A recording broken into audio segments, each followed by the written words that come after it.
What's up, everybody? Welcome back to Plain Jane Cars, and this is a Plain Jane Cars podcast. I swear I got to come up with a new intro, but I love that one. It was developed in the infancy of the podcast. We got some really, really cool special guests on, people that I would definitely call friends, business associates, fellow enthusiasts. The list could go on and on and on. Welcome, Ted, to the show of EVS, and Russell from EVS. Do I look at the camera or do I look at you? Yeah, we're leaving that in. It's already recording, buddy. I love it. All right. No, you don't have to look at the camera. I find myself not looking at the camera just to let you guys know. Thank you, Russell. If you're listening to this, we thank you. It's available on all podcast platforms, but of course, you can come see our faces on YouTube. So there'll be a video version of this. There are cameras here in the studio. Look at what you want to look at. I don't know. All right. Most of the really good podcasts I see, they never look at the camera. But every now and then I'll look at the camera, like doing my clothes or whatever. Yeah, you got my good side. Yeah, you got the good. I don't have a good side, unfortunately. I have a face that's face for radio. That's why I'm doing the podcast. I wouldn't say that. No, thanks for y'all coming on, man. Especially as Thanks busy for as you having guys us. are. For sure. So a little bit of background on how I met you guys. They have wrapped my car twice. Probably working on the third time here in the next couple of weeks because I get bored pretty quickly. So go look at those videos on YouTube. We did, and they have a really, really cool YouTube channel where they do body kits, wraps, suspension, some mechanic work too, wheels. And I would say, would you say, what's your primary business now at EVS? If you were looking at revenue line items, what is your number one business there now? Stream of business. I think we're very diverse in our business, and that keeps us afloat. I mean, we've been in business for over 2 decades. I mean, you know, that's pretty proud feat that we've achieved. For sure. But I think we're very diversified in what we do between window tints, clear ball, wheels, you know, suspension work, body work, body kits. You know, I just think that in business, everything's seasonal. Everything's up and down, right? Yeah, 100%. Window tints don't do well during winter. Yeah. Because it's not hot, right? No, yeah. You get some, but you don't get a whole lot. But when it's peak of summer, especially in Houston, you know, we got 95, 98 degree weather that feels like it's 110 outside. So then people flock to getting window tint. Yeah. So PPF is pretty consistent. Wheels, you know, that's for a special person. Not everyone buys wheels because their cars come with wheels. So that's kind of a want, not a need. But when we do sell wheels, it's a very exciting moment. I think that's probably at least for me, when we sell wheels, that's really fun. That's for fun, me right? Because it's a cosmetic change as well as wraps. Yeah. So I like seeing things that individualize a person's car. Yeah. I think that makes me really happy, you know. What brands do you guys do, Russell? Because you do sales, but you do some rapping too, right? Not anymore. Not rapping anymore? Full time. Ted said I sucked at rapping. I don't believe We gotta that be for a honest, be second. better. That's right. He's like, I got something better for you. Let's go into sales. You're a very personable guy. He's awesome in sales. Awesome. I like him. He's very you can see he's smiling, he's laughing, and he makes customers happy, and I think that's where he needs to be. 100%. For our business. 100%. So what wheel brands you guys doing right now? What are you selling? Number one would be Boston and Brixton Forged. You put me on the spot. I can't think. But Brixton. There's a whole bunch of them. Well, Brixton and Vossen are our Vorsteiner, best sellers. We do sell Velos? Vorsteiner wheels, Velos. Velos wheels. He's done a couple set of Velos wheels. Dope. ADV1 was a really big brand for us several years back. So, you know, it is a brand we still sell. What happened to ADV1 though? It seems Man, like I don't know if I can talk about that. Sure you can. I mean, for a while, I would say. I'm not going to name any names. No, you don't have to name names. I'll give you some juicy stuff. Oh, good. We need the juice here on Plain Jane Cars podcast. So ADV1 started with an individual. Yes. And I met him, and I was really impressed with his design. He's very innovative. He's a design guy. They have some cool wheels. Yeah. So, you know, like a lot of wheel companies are designed by so-called engineers, but they're not exciting to look at. They build good wheels, but they're not exciting to look at.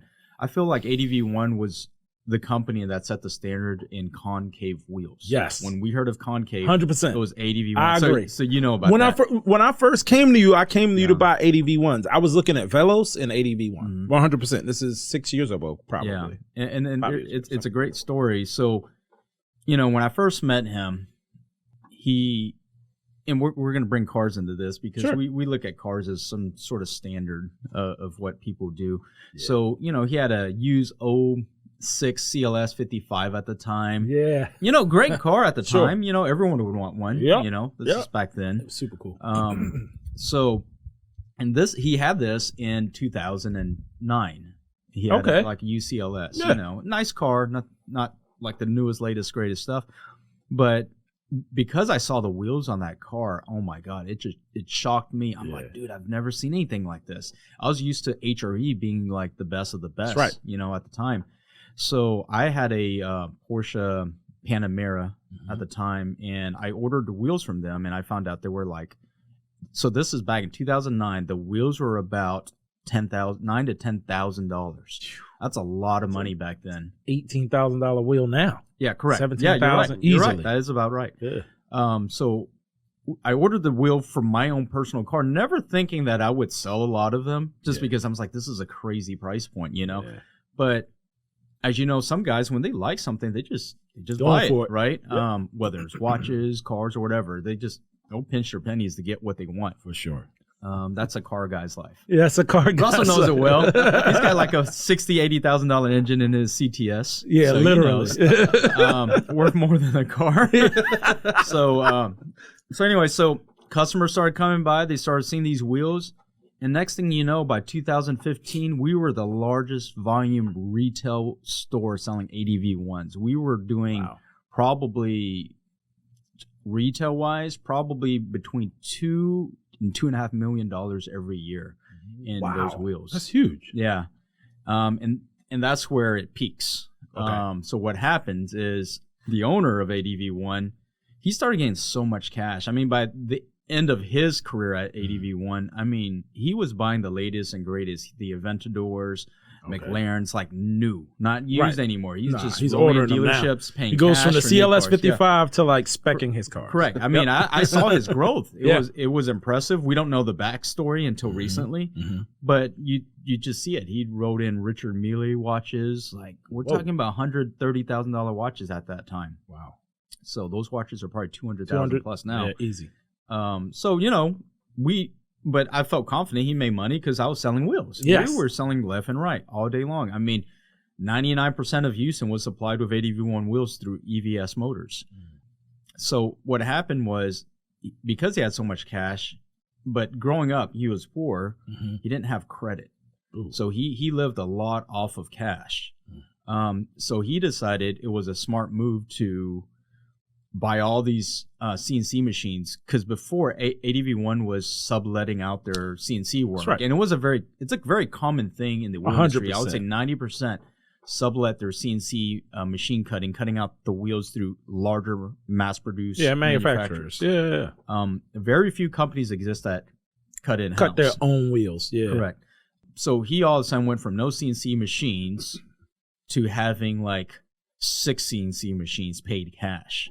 The problem there, was that he hurt his cash flow big time. Of course. He's taking existing money in his bank, which should be used for inventory, should be working. Payroll, all that stuff. Instead, immediately went into CNC machine, new factories. And I think he hurt his cash flow a lot. And of course, this is my opinion from what I observed from the outside. So I'm not citing any facts here. This is me just speculating. Once you do that, though, it's hard to catch up. Correct, because right after that happened, it didn't take more than a year for the company nearly to go bankrupt. And what happened was he had to put the company up for sale.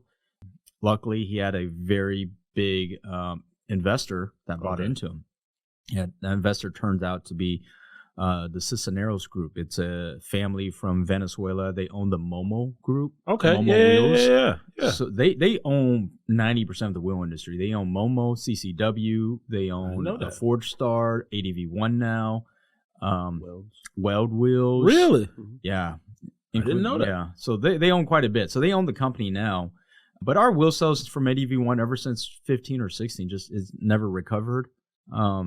Unfortunately, I just don't see the passion, in ADV1 as a small business owner anymore. Right. It's become very corporate.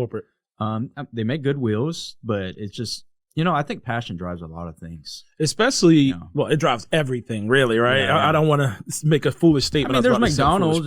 There's some people, bro, there's some people passionate about the McRib, right? Well, that's true. Like, they there's do have the certain McRib. people are passionate about things, man. But everything else is pretty generic. One of the things I noticed, too, about the wheel industry, just observing it objectively, is it's a lot like all other industries, right? Like you said, there's a lot of supply chain, all that kind of good stuff, which was exposed during the pandemic and still now, because there's people waiting extremely long times to get their wheels.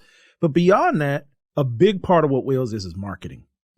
It is. It's huge. ADV1, they had the photographer. They were amazing back then, and it seems like they kind of lost the plot a little bit, because there are some other people that blew their doors off when it came to marketing, especially social media. Like, that's the way you sell your wares now, right? Having good marketing, good cinematics, whatever it is, through social media. And it seems like they didn't, I don't know why, but all other wheel manufacturers are focused on marketing, pushing marketing through social media for sure. I feel like Brixton kind of took over where ADV1 left off. Yeah. Vossen has always been amazing. They have their own very specific clientele.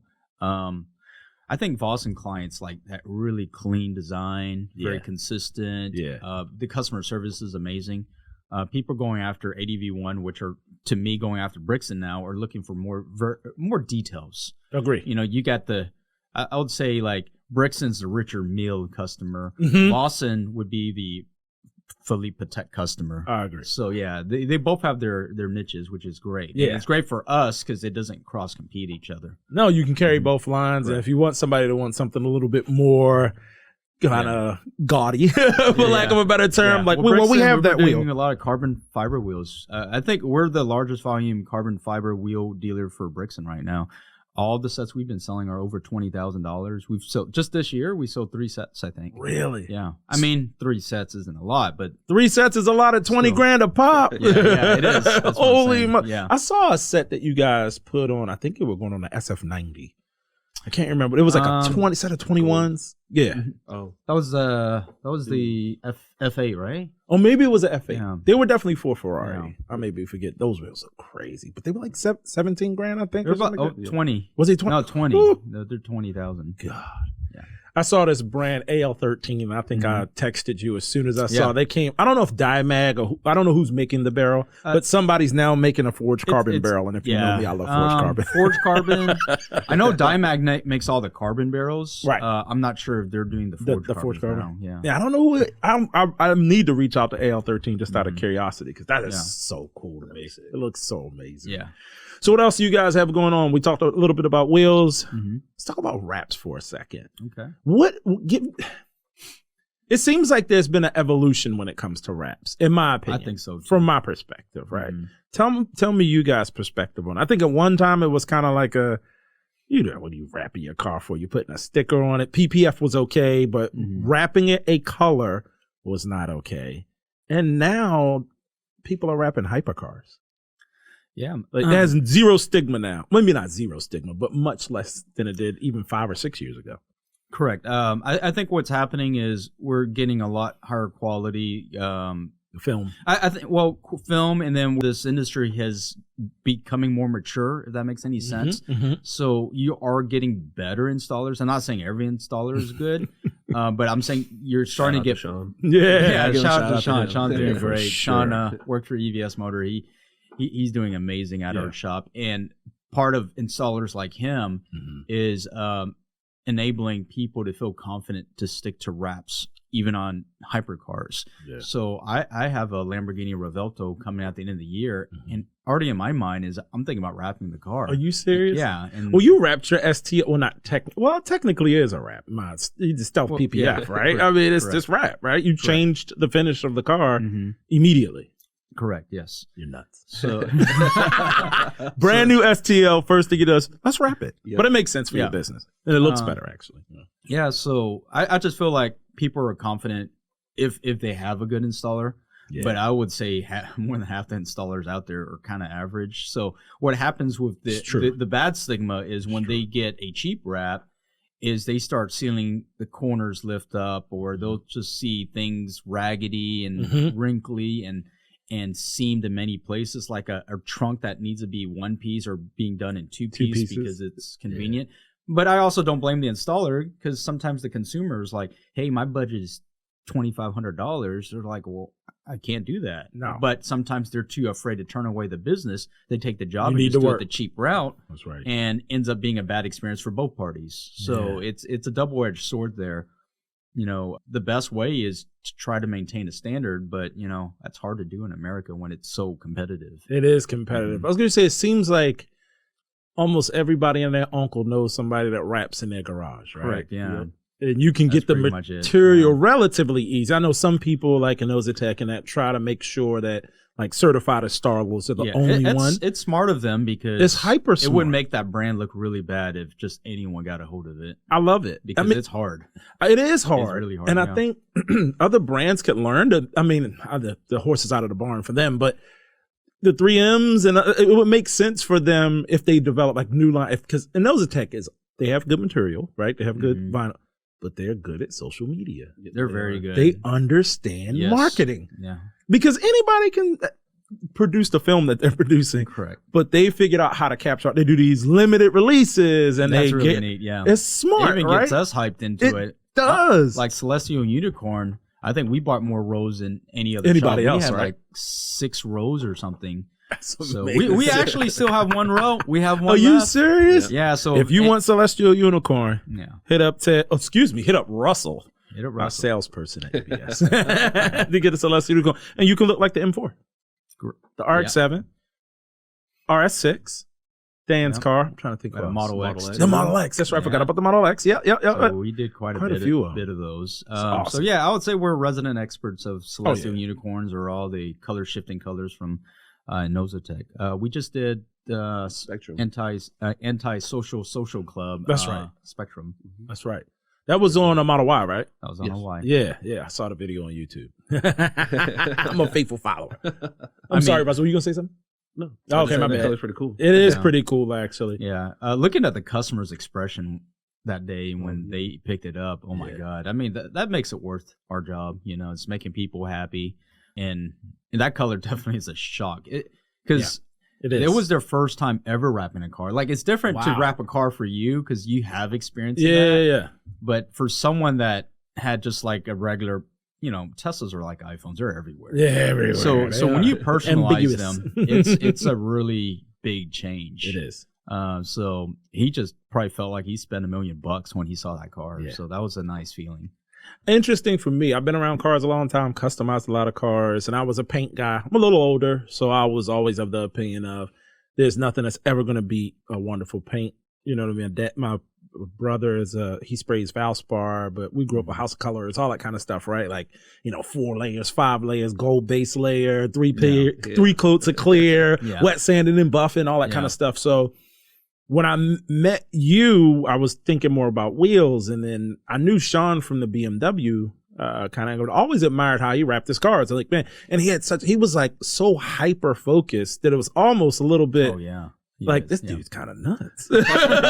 Like his focus on detail is insane. So I was like, if I ever thought about wrapping a car, I'd have Sean do it. And there was a color that came out, or had been out for a little while, and it was the midnight purple. Mm-hmm. And the reason why I'm telling this story is I remember when you say customers' reactions, I didn't see the car, and I saw it was like some panels were done. I think the hood was wrapped and maybe the doors or something like that, or roof. No, it was the doors. But I didn't see it all together. And I remember coming to pick it up that night. I'm so glad I caught it on camera. That was like no YouTube. And like, I was like, I can talk. All I kept saying is, I know words, but they're not coming. I was in shock. Yeah. How good the car looked. I recently watched it. It's like one of your best videos. It is the best video on the channel, like by far. We're glad we're a part of that one. Yeah. Genuine reaction. And one thing I will say, my parents say this all the time, and I wasn't the first one. There's a lot of people that wrapped Midnight Purple before that. But that car became known because of that Midnight Purple wrap and the doors. And like, I showed the car a lot.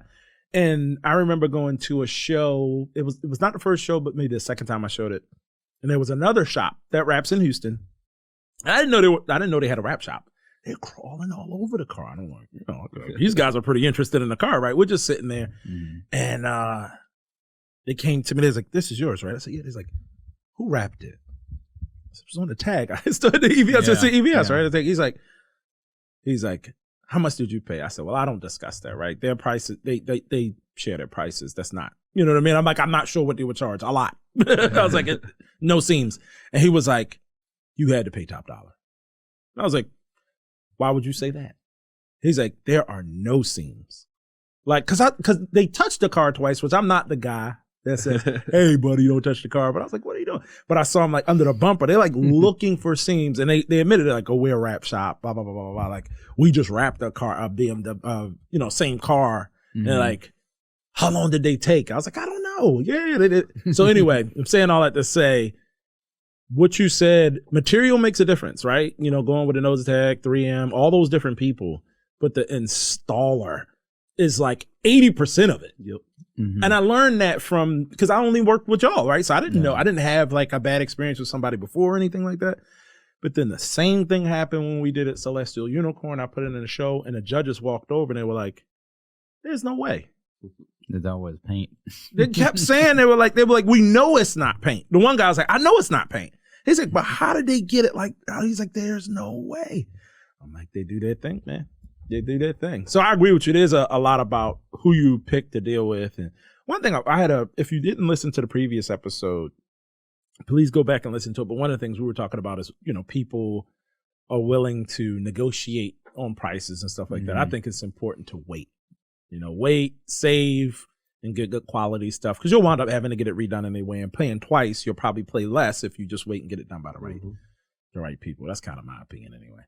Same thing when it comes to wheels and everything else, performance parts. How many times have you rebuilt the CTSV? The motor just once. Okay, that's not bad. That's not bad. But it was like a week after I bought it. So I was like, you got to tell me this story. Hold on. How in the world did you have to rebuild the engine after owning the car for a week? All right, so I really wanted the CTSV. I wanted a white one. I wanted a manual one. Then one day it came up on the marketplace. I was like, man, I kind of want that car. Like, yeah. Dream car right there. Manual, but the only thing I didn't like about it was a white interior. Yeah, but still, yeah. So I had a Hayabusa at the time, and I sold it. I wrapped the car, a Lamborghini. He gave me the money. I was like, that's enough for a down payment. Let's go get it. Yeah, went and got it. I drove it for a week. The first week I had it, it got beat up in the driveway by vandalized. Really? Yeah. Oh no. So then I got the holes fixed or whatever on the door. It was the day before Thanksgiving. I was cruising home, sitting in traffic on Voss, and all of a sudden, like, oil pressure was like at 2. And I was like, no. I was like, this car's brand. I just got this car. There's no way in the world, and right? I was like, man, I just spent all my money on that down payment. I can't get a tow truck. Yeah. I'm screwed. Home. Yeah. I was just, in my head, I was like, it can't be right. There's something broken. There's something like oil pressure. It's unit. the oil pressure sending unit, right? It's not the actual oil pressure. Yeah. I got home. I started doing my research. Now, my friend Philip, he was like, bring it by the shop. We'll take a look at it. I dropped it off, and he was like, well, I get to it. Like a month went by, and he was like, oh, jeez. Yeah, he was like, look at all the glitter in the oil pan. Oh, and I was like, oh. Then COVID started, so bearing material. Yeah. The car was in the shop for 14 months, so it's just. Are you serious? Yeah. Because we couldn't get parts because of COVID. Oh, because of COVID. Okay. Yeah. So over a year and a half, probably? Yeah. Oh, my goodness. What'd you do for a year and a half? Well, I didn't work for Ted at the time. It was like an on-off. Well, that was your first mistake. Yeah. So I just wrapped cars on the side for full time at my buddy's shop, and I just every time I'd wrap a car, I go pay for it. Pay a little bit to get the engine. I bet you baby this motor. Oh yeah, I don't even ask Ted. I don't even drive it anymore. Really? Yeah, he bought a second car now. Oh, what's your daily? It's an Impala, 2013 Impala. Ooh. Got the heated seats. Yeah, he's like comfortable, good gas mileage. No. Let's get back to EVS real quick. What's you guys have a new location now? Yes, we do. Which I think is super, super cool. How's everything working out? It's been 3 months, 4 months, maybe. Well, I lose time. Well, New Year's. I've been there for 3 years, but we consolidated is what we did. That's true. Yeah, consolidated because the body shop was already there, right? Correct. Yeah, I started that separate business in beginning of 2020, and we were still renting the old location out of Bel Air. Right. But after 2-3 years of commuting back and forth, it's a lot of work. Yeah, Russell would see me come in the afternoon every day. I mean, that's a lot of driving. Just to the first location, then the second, and then back home. So so I had a plan to consolidate and just bring the whole crew together in one place. I think it's a lot happier that way. Yeah. Because I think part of the quality control, nothing's ever perfect, but part of the quality control is just maintaining your eyes on everything. Agreed. And if my eyes are missing half the time at either location, it wasn't really a good thing for me, or Not at least at I all. didn't feel like it was. So yeah, once we consolidated, I think we've been together at the single location since December of last year, and I think it's been awesome. How do you like it, Russell? It's better. The commute is better. Yeah. It's better. It's just easier to get to. It's just right next to the freeway. So. That is true, but the restaurants around there can't be better. Well, I mean, you're like in the middle of Chinatown, for good food, bro. for Asian food, for Asian food and the costs, you can't beat that. Yeah, but we do have a lot of variety. We have That's true. 100%. We have more variety. Is where you are now considered the Heights? I would call it like the outskirts of the Heights. Yeah, I mean, I know right, businesses like right on the edge next of to it. us call themselves the Heights. Like right next door is the Heights Veterinary. Okay. So I mean, I don't know where exactly. It's definitely not the old Heights, like the old streets. No, and stuff. yeah. But I think we're within, I'll say at least 2 miles. So it's really close to Heights. It's easy to get to, I will say. Like the Bel Air location, well, each for me was easy to get to because I live on the west side. Yeah. But like, it feels like the new location is more central. It definitely probably a way is of more saying central. it. Yeah, it I feels do more like central. the central location. I've always been wanting to be more centralized. Yeah. A lot of our clients are actually in inner Houston, so it is convenient for the clients and for me too. It's nice that I'm like 5 miles away. Oh, that's perfect. That's is. perfect. So what's next for you guys? Is it kind of more of the same? Or are you going to scale anything? What? So we do have things in the works. Probably shouldn't mention it yet, but Okay. But we can all come have back. goals, and I think it's going to be massive. I think it's going to be massive, at least for us, and I think it's going to be massive for our customers, and it's going to change our business. Really? Mhm. One of the things I've always thought that was unique, interesting, and funny, and I don't know if you guys haven't subscribed to the EVS YouTube channel, take some time if you're on a podcast, go subscribe to that channel because they kind of track all of their builds, their wraps, whatever they're doing. They do some reviews. You guys went through like a wave of suspension. I don't know how editing works. You can kind of clump those things together, but it seems like they kind of came like kind of in clumps, like all of these Model Ys, Model 3s, and all these other cars out. You did coilovers and lowering links and stuff like that. So they have an interesting YouTube channel. But one thing I've always seen that was interesting is the amount of clientele that you guys have that drive Teslas. Mm-hmm. I went to the body shop when you first opened it. Mm-hmm. It was in 2020. It had to be in 2020. And I walked up, I was like, Ted, this is like 5, maybe 4, I don't exaggerate. There were like 3 or 4 of them being worked on in the body shop. And in that front parking, right, that's facing the road, there was like 4 parked there and it was 2. I'm like, how many? They're like, yeah, people. How did that evolve? So let's go back to 2012. Okay. Right. Okay. So that's when the first Teslas came out. That was the Model S, and I had a client. He didn't know where to go, and he saw us as a custom shop on Bel Air, so he came to us. It was a really nice guy. His name's Hui, and we're friends since. And, Sure. Yeah, I looked up to him as a friend and a client. Like he's given me a lot of value as a client and friend. He's the first one to talk to me about Tesla. So it was the first Tesla I've ever seen. It's a 2012 white one. Yeah. And it's like, oh, nice, you got one of these. Like we just heard it in the media, right? Right, We don't know right. anything about the car. It was a novelty at the time, right? Correct. And he's like, oh, I got this car for free. I'm like, what? What do you mean free? It's like, oh, I bought their stocks on the IPO, and I forgot what the IPO was, but it was probably in the cents or something. Yep. And he made so much money from Tesla stocks, and he bought the car with the stock earnings to support the company again, which is a great move. It's the way you do it. Yeah. Yeah. And then buy what you own, guys. First stock tip. Yeah. And then, I didn't think much of it since. I thought the Tesla concept was great, right? Sure. But I'm like, man, this car's build quality is like worse than a Corolla, And it's true. When they first started, it was a little rough. It was rough. And then I saw another friend buy it in 2014. I'm like, oh, they got Recaro seats now. It's like, okay, it feels a little bit better. It's improving.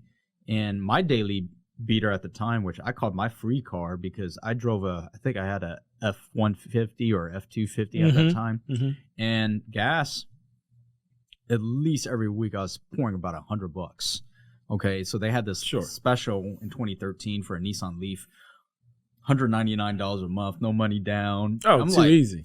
I was like, it's too easy. I was like, it's like, it's a free car to me. And if I drive that, it's free because I don't drive my truck. You know, you got the fuel costs cut. Yeah, exactly. And I saw it immediately after I bought that car. So in I leased it though. So in 2015, my lease was up. No, I'm sorry, 2016, my lease was up, and I had to buy another car. I was like, you know what? I'll just get the cheapest Tesla at the time, which was, I think it was called a Tesla Model S70. Oh, really? And I think it was like 60,000 or something like that at the time. So it's still a huge step up from a Nissan Leaf that I was paying $200 a month. That was a $38,000 car at that time. So the lowest entry level model is more than sufficient because my Leaf had a range of 60 to 80 miles. Like, and during winter it was like 40. No, they don't tell you the truth. Like the listed miles, it depends how you drive. That's true. Like they advertised that at the time. I think the Leaf, the maximum miles are like 80 or 84. But there's like no way to get that unless you're driving 40 miles an hour without AC or something. Right. You know. Right. So I think the Tesla was advertised being 200 miles, which I'm like, that's more than enough for my daily commute. Just point A to point B. I'm not going anywhere else. Maybe run some errands, but it's still enough. Yep. So the guy at Tesla ended up showing up at my shop, and he showed up in 2016 in a P90D at EVS Motors. I was like, why'd you show up in this? Yeah. I was like, I ordered a 70. I was like, I just wanted to see what the car I ordered was. Right. He's like, oh, this is all we have right now. Just try this out. He got me. You're like, sold. So this was 3:00 in the afternoon, and you know, my guys know how hard I work. I didn't even eat lunch yet.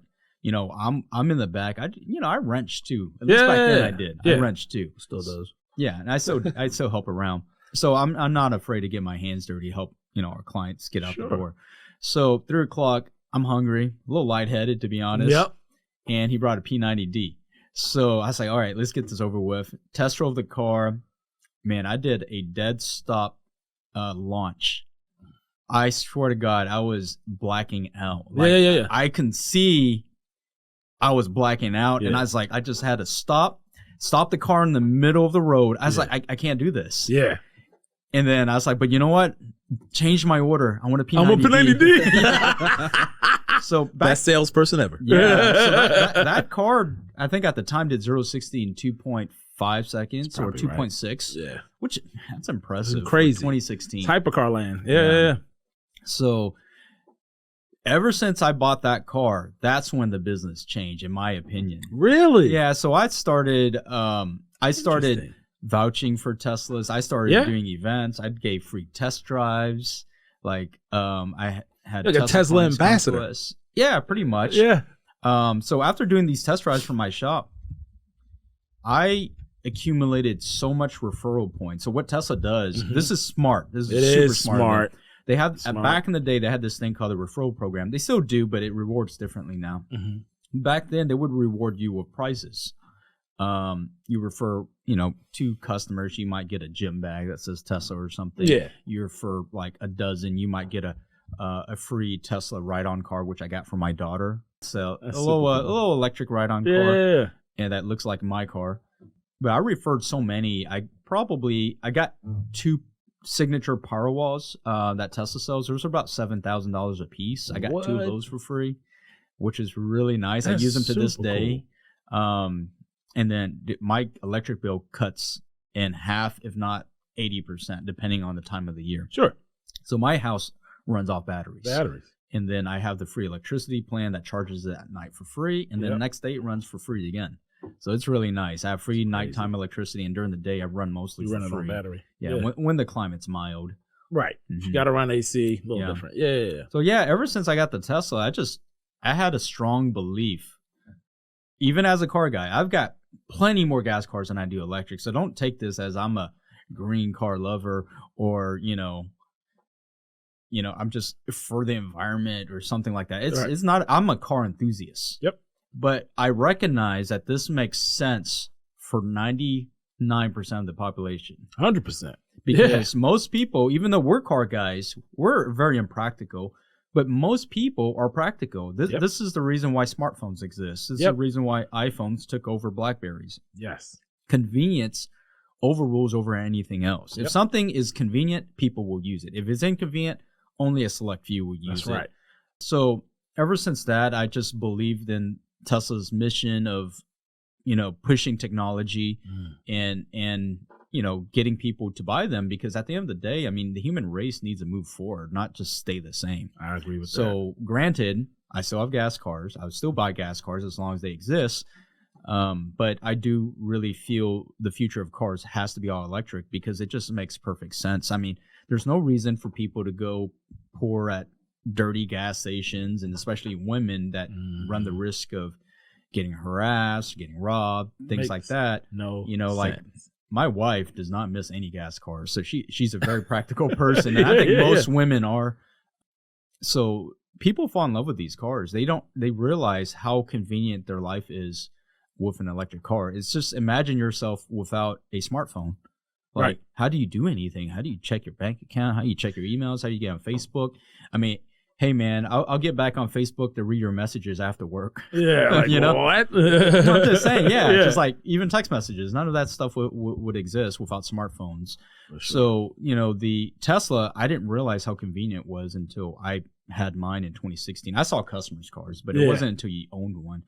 I would roll home, and guess what it does? It opens my garage without me touching anything. It just knows where you are based on GPS, right? Correct. Yeah. Oh, and the other thing, as car guys know, when we lower our cars, which I lowered my Tesla, before I hit my driveway, I think it was 50 yards before I got home, it already knew to raise its suspension on its own. Yeah, so this is 2016. It's crazy. So when I got home, it raised its suspension so I could clear my driveway, open my garage door, and then when I left, it closes my garage door without me even like processing anything. Right.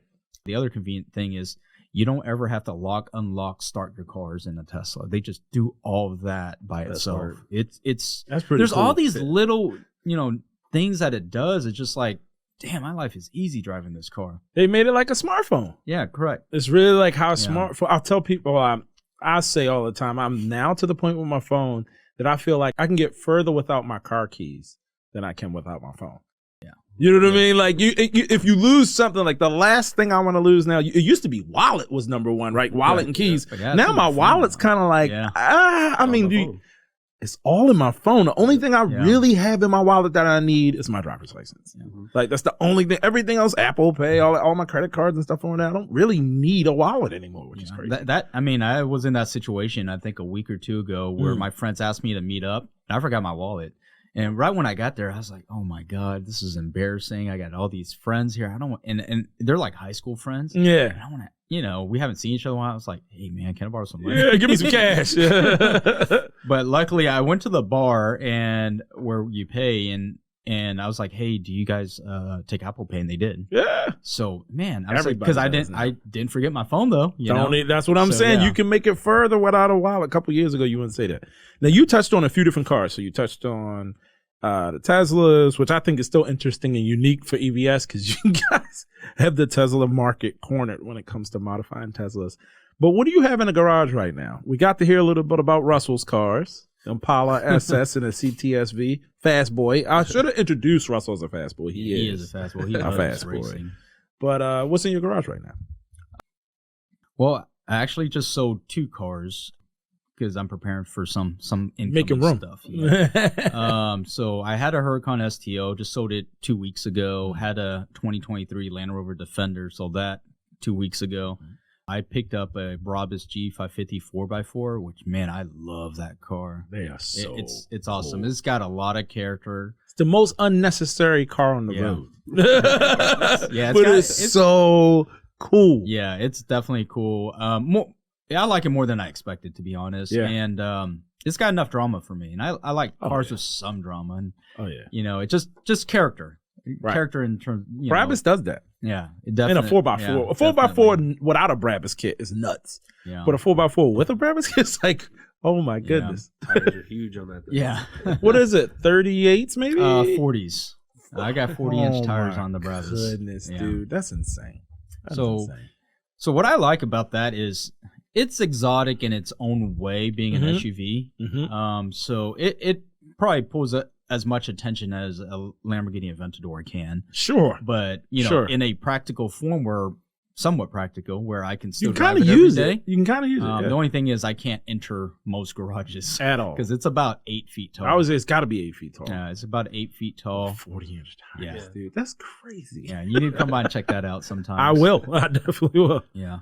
I just took delivery of the Lamborghini Huracan Technica, but I have a friend that really wants that from me, so You might be letting it go. I huh? might. Well, yeah, I wasn't planning on keeping it too long because I have a Lamborghini Revelto on the way. So I was one of the lucky 200 that got invited by Lamborghini to see the car last year. I had to sign an NDA. I say NDAs were signed for I had that, to sign right? an I thought so. NDA. Couldn't talk about it for I don't know 4 or 5 months, and now I can talk about it. Yeah, that's super cool. So I got that. I should be getting that towards the end of the year. Yeah, If not end of the year, hopefully early next early year. 2024. But we're getting it. The first 200, we get it about 8 to 12 months before anyone else gets theirs. Wow. Wow. Yeah, so that's a really interesting story if you want to hear about it. Yeah, let's talk about that. That's right. super interesting. So I've been shopping with my Lamborghini dealer for about 10 years or more. Okay. And of course, bought a lot of Lamborghinis. I actually helped them sell about 6 Technicas in less than 2 weeks. Wow. So a lot of my friends have Technicas on the way, and probably because of that, you know, in buying Lamborghinis in the past, they invited me to New York. They said, "Hey, we want to invite you to see the latest Lamborghini." They won't tell me the name. They won't tell me anything. Yeah. They said, "But you will have a chance to buy it if you go." So I'm like, "Man, I gotta go." Yeah. So You know? yeah. I gotta go. And I mean, of course, you know, we believed it was the replacement of the Aventador. It's that Yes. rumor. Yes. But it was either that or it was the replacement Huracan. True. So Right. it Because could've that's been at that the too. end of its run too. But of- Right. Yeah. Correct. But the Aventador is older, so it made more sense. Made more sense. So flew to New York, saw it in person, was wowed. It was a jet fighter. Yeah. That thing is a jet fighter. The rear end is the horizontal it exhaust looks tips like are a jet amazing. fighter, for sure. The interior is very refined. Yeah. And they're like, "Okay, would you like to order one?" I'm like, "I don't know the price." Yeah, Like, how of course, you know, much? I'm still a working man. I'm not a Sure. billionaire or anything like Sure. that. So, but there's like, "Well, we don't have a price, but would you like to order it?" Because when you order it, it's yours. Yeah. So we don't know the price on anything. So I basically had to configure. You have to pick one of 9 pre-made configurations. So that's Okay. that's how they're getting. So it out you're to not really like VIPs. fully speccing it right there. It's some Correct. kind of Yeah, finished you're specs. picking one of. Okay. You're only picking one of 9 pre-made cars, Okay. and each car had something missing or had something about it. You know, so that was the thing. That's It tough. wasn't, you know, that we couldn't fully individualize. Is you had to pick what they had made. Yeah. Originally, the color I first picked Mhm. was the Verde Turbine. That's a matte green Okay. with a black interior with orange contrast, and that was hot. Yeah, But then I found out it had 0 carbon fiber on the exterior. Nah. Okay, Yeah. I know the price now. So the prices start at a little bit over $600,000. right? That's what I thought. Mhm. So I'm like, who in their right mind would spend $600,000 and have a Get car no with no carbon. carbon fiber on the exterior? You do get some on the interior, but not on Sure. the exterior, which I think on any race car or exotic for that matter should have. Should have it. right? And especially resale value, like You need carbon. someone's gonna need carbon. Right? Yeah, Okay, you need so carbon. we're on agreement. You have to have You carbon gotta fiber have on a carbon. hybrid car. Especially 600 So grand. I was like, Good man, God. I don't think I can do that. So the next car I picked was matte silver with dry carbon, which I thought was really cool because not That everyone sounds picks cool. dry carbon. I agree. But then I was like, metallic matte silver. Man, I'm just gonna rewrap that car. Yeah. So in my head, I was like, I'm gonna rewrap that car. That car had a I forgot the exact name of the interior, but it was like kind of saddle. It was a dark brown. It was Okay. a classy brown, kind of like this right Yeah, here. yeah, yeah. So you know, decided on that. Went to dinner, and then changed my mind. I'm like, Are you why am I serious? spending $20,000-$30,000 on a paint job? Paint. I'm gonna rewrap. Paint. You know, I realized that. I'm like, yeah, I picked that color so I can get the dry carbon, but then I'm like, why am I spending the extra money on the paint that I'm going to end up wrapping? Because I was not a fan of the matte silver. I just Right. wasn't. So ultimately, I ended up with and I believe the color is balloon white with all gloss exterior carbon fiber. Yes. And the interior is that saddle leather. Oh, Which what I felt when I picked that, I was like, dude, this is classic 80s Countach type spec. Like classic Ferrari spec. For sure. You know, a gentleman's exotics hypercar. Like, hey, you know what? Reminds me of Rolls Royce kind of. Yeah. It's kind of like the car already speaks for itself. I don't need to add any more salt on top of that to, you know, make it stand out. Because, I mean, it's a Revuelto. It's a Lamborghini. Right. So now I'm really happy with my last choice. And if should I choose to wrap it later, at least I didn't spend another $20,000-$30,000 on a paint job I'm going to cover. Yeah. So I believe the balloon white is, I think that's a standard color. So is it? It's still a nice color. It's the same color I spec my Technica that's at the shop right now. So yeah, it's a super classy color. That's cool. Now, what do you have for? You got a couple cool shop cars. Yeah. So I'm a big JDM guy. Clearly. So yeah. So I had three RX-7s. I recently just sold one to a Major League Baseball player. I thought that was really cool. I didn't expect him to be a buyer. Just put it online. Wife wanted me to get rid of it. She's like, why do you need 3 of the same cars? So it's like, well, they're all very different. They are different. But I respected her opinion. I also knew I had a Lamborghini Revuelto coming, and that's going to be a big chunk of money. So you got to make room. Yeah. Didn't hurt to make some room. So I have a 2002 Mazda RX-7 Spirit R, which is extremely rare. They made 1,500 for the whole world. I have a 2001 period correct tuner build RE Yamaha wide body, and that's ground up. It's got everything in that car. It's got RE Yamaha gauges, RE Yamaha steering wheel, I'm gonna name it, but wide body, turbo kit, everything. Yeah. And it actually is Wrap Celestial. Yep, that's Wrap Celestial Unicorn by Inozetek, from Inozetek by EVS Motors. Yes. Yeah, and then bought my wife a really neat car. It's called a 91 Nissan Figaro. It's the cutest thing. I don't know if you've even seen it. I haven't seen it, no. Yeah, it's a miniature 2-door car. Kind of looks like a Fiat. I saw it on a website. About the size of this table. Is it like a cappuccino? What's the little Honda? It's kind of like that. Is it cappuccino? Okay. That car has an amazing history. So in 91, Nissan unveiled the concept of that car, I think at the France Auto Show. And they wanted to prove that they can do a one-off bespoke build.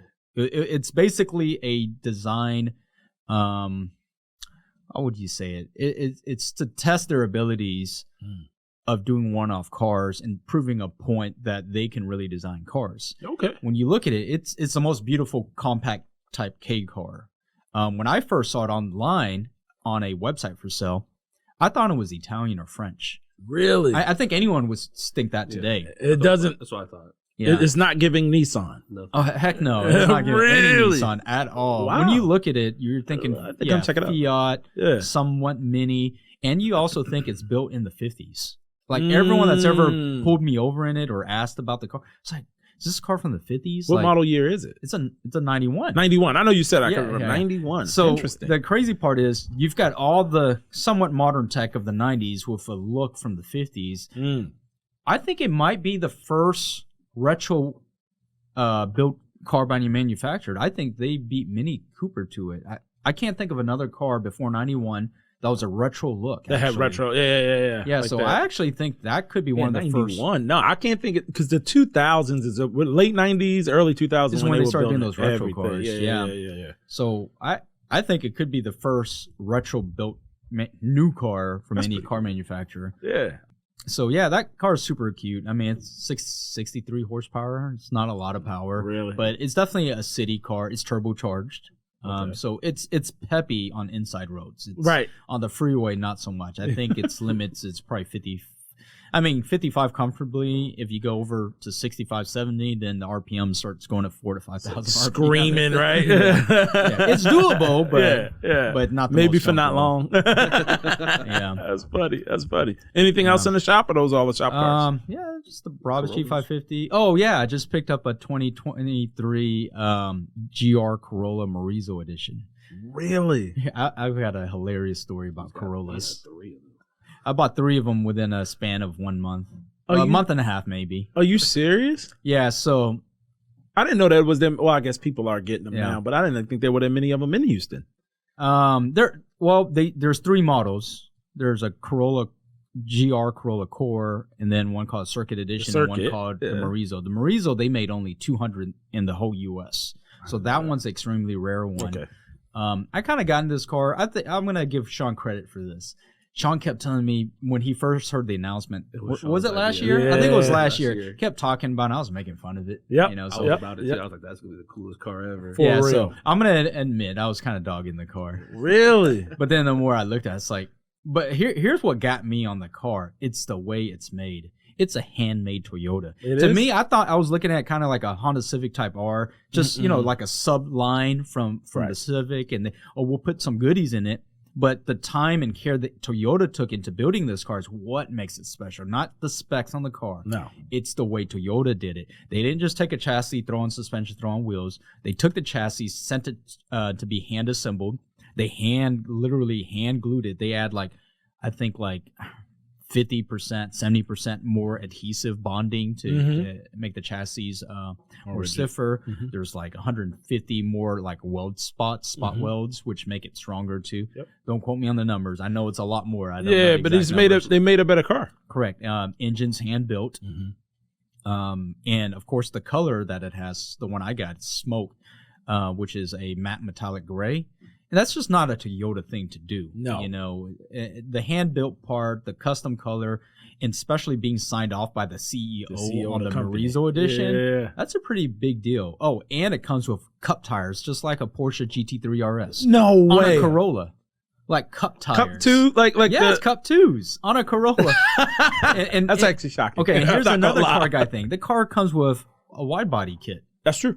You know, that's something aftermarket guys do. Rear seat delete too. Yeah, it's a 4-door with rear seat deletes. No way. And, and it's got 4. The Circuit Edition still has a back seat in it. It does have a back seat. I didn't know the Marizo. So I didn't know that. Yeah, Marizo doesn't have back seat. They deleted it. They also got rid of the window regulators inside the doors, so you cannot roll down the rear windows. Jeez. So it's special because of it's race car. It's legit. It's just special. It's just doesn't make sense for Toyota to do this. It's just you know, it's just they're so practical as a manufacturer. To do this is the most impractical thing they did. Okay, let's put race tires. Let's get rid of the back seats. Let's take out the window regulators. Let's put forged carbon fiber on the roof. Let's hand build the engine. Let's hand assemble the whole car. They didn't even do this to the Supra. No. Not even the old Supra. No, not even, Mark IV, I was going to say. I love when manufacturers build a car for enthusiasts, though. Yeah, this is a passion. It's an enthusiast. You can tell. Yeah, 100%.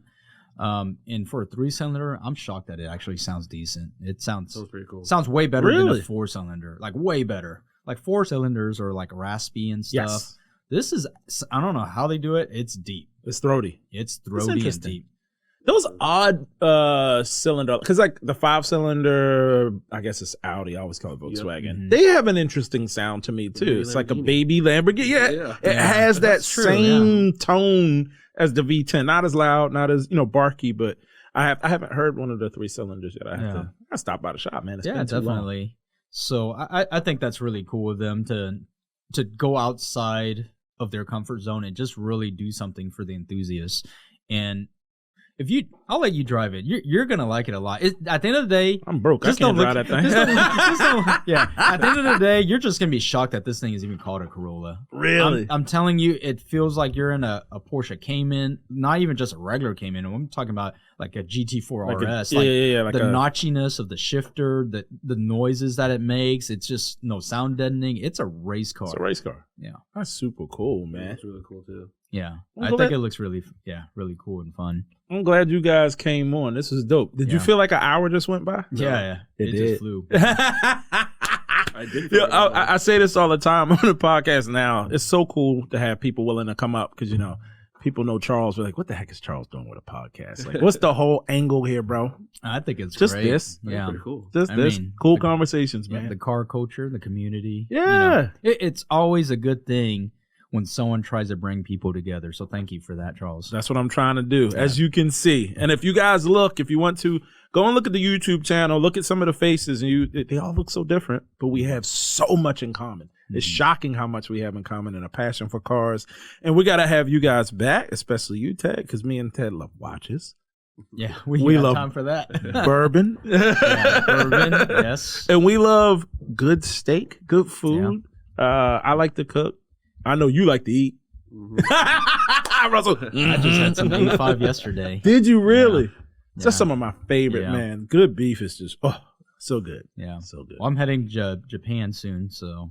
Are you serious? When are you going? I think you'll like that. You like Japan, right? I love Have Japan. you been there? No, I need to go. Yeah, because you're a car guy. I think you would gotta enjoy go. it. Maybe go to Tokyo Auto Salon or something. I need to do it. I watch a couple of YouTubers, the guy Dustin Williams. He goes over there a couple times a year now. And I'm like, I just need to just book a flight and just go. God, it's amazing. I've been there twice, but the last time I've been there was 17 years ago. Wow. And I went only for 4 days, unfortunately, but I'm telling you, I was in shock and awe.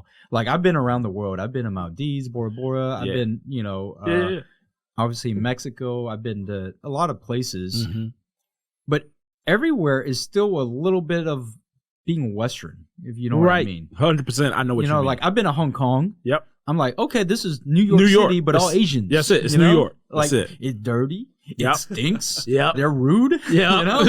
So that's like no different. I feel like I'm at home. Yeah, you go to France, it's the same way, too. Same way. But Yes. man, when you go to Japan, it's like a collective mind society. That's what They everybody all think says. the same. They do the same thing.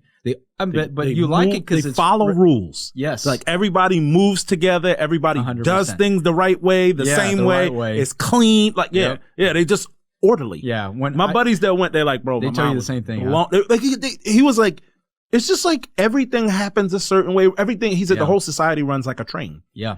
Like, it's kind of like everybody kind of does what they're supposed to do, stays in their lane, and that's how society works over I mean, there. their trains are known to be accurate in the seconds. Right. Within 20, like if they're 20 seconds late, they apologize. So why don't you own a Grand Seiko? Huh? They're great watches. But He said, maybe not a Grand know. Seiko, Charles. no, I mean, I hear great things, and I think the build quality is probably far superior. But there, As a JDM guy, I think you should own a JDM heritage watch. that goes into owning watches. There's a For sure. history and heritage. For sure. I'm not saying Grand Seiko is bad. It's just, man, we know Philippe Patek. Yeah, a little different. It's kind of like Lamborghini different. and Ferrari. Yes, I own an RX-7. I'm not saying I probably will buy a Grand Seiko. Now that you mention it, I'm putting pressure on him. God, JDM guy, you're a big JDM guy. Some of those dials on. We're out of time. We got to talk about watches. We got to come back and talk about watches because I'm passionate about watches too. And you have a wonderful collection of watches, so it'd be cool to talk about that. Yeah, for sure. Well, thanks for having us. For sure. We'll come back. If you on air, you saying you come back? Yeah, I'll come back. Coming back. All right, now. So you said on air, you got to come. Well, we appreciate the support. Thank you for coming, man. As we find our way through this podcast journey and, documenting car culture in Houston, I think I always say it's the smallest big city in the United States of America, right? A lot of talent people here, a lot of passion here. I just want to get those stories out if I can do it. Yes, sir. Thank you. I appreciate you guys for watching. Appreciate you for listening. If you are on all the podcasting platforms and it has an ability to rank it, please do. And if you're on YouTube, leave us a comment. What are you looking forward to that's coming up in car culture, whether it's shows, new cars? And let me know if you think we should do an episode on watches, because I love watches. All right, man. We'll see you guys in the next episode. Peace.